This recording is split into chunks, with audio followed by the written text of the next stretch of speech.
మనమైతే నమ్మాలపల్లి పునీతరాజు ఎదురు అయితే ఇంటర్వ్యూ చేసానికి అయితే వచ్చేసాం. ఫుల్ వీడియో చూసి షేర్ అయితే చేసాను గైస్. మీ పేరు బ్రో? పునీత్ బ్రో. బ్రో మీ ఎద్దు పేరు? ముని ఎక్స్ప్రెస్ బ్రో. ఆ మీ ఎద్దుని ఎక్కడ పెట్టినారు బ్రో? రంగంపేట. రంగంపేట. ఎంతకు పెట్టినారు? 25,000 బ్రో. 25,000. Okay bro. ఏడాడు వదిలినారు బ్రో మీ ఎద్దుని ఇప్పుడు? చాలా ఊర్లో వదిలినాం బ్రో, 10 ఊర్ల పైన. 10 ఊర్లో. ఏ ఊరి పేరు అంటే మీకు ఏ ఊరు బాగా నచ్చింది అంటారు? పోల్గట్ వరకు. పోలవారి కంటిగా. Okay bro. ఎన్ని రౌండ్లు వదిలినారు అక్కడ? 2 రౌండ్లు. 2 రౌండ్లా? మొత్తం ఎన్ని ఊర్లు వదిలినారు? 10 ఊర్లు. 10 ఊర్లు దాకా వదిలినారు అయితే. బ్రో మీ ఎద్దుకి ఏమైనా సేల్స్కి ఏమైనా వచ్చినారు బ్రో ఎవరన్నా?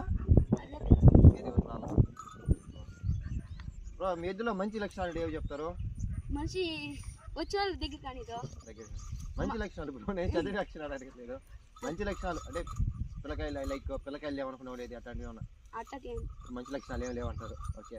చెడ్డ లక్షణాలు అంటే వచ్చిన వచ్చిన వాళ్ళు ఎవడైనా గుమ్మేదే, ఇంట్లో మేపిన వాళ్ళు తప్ప. మేపిన వాళ్ళు తప్ప అందరినీ గుమ్మించింది.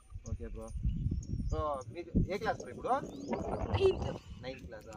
9th క్లాస్ అయితే పండుగ మీకు ఎంత ఇష్టం అనేది మీకు ఎందుకు వచ్చింది? ఒక ఎద్దుని పట్టాలి నేనే మేపాలి అనేసి. మా బాబాయ్ అంటే బాబాయ్ అంటే బాబాయ్ తరఫు నీకు వచ్చేసింది అంటారా ఇష్టం? Okay bro. Thanks bro. Next interview ఏ ఎద్దుని అయితే చేయాలనుకుంటారో ఆ ఎద్దు owner name and phone number అంటే వాళ్ళ విలేజ్ నేమ్ అయితే కామెంట్ సెక్షన్లో పెట్టండి గైస్. నెక్స్ట్ ఇంటర్వ్యూ వాళ్ళు అయితే చేసేద్దాం.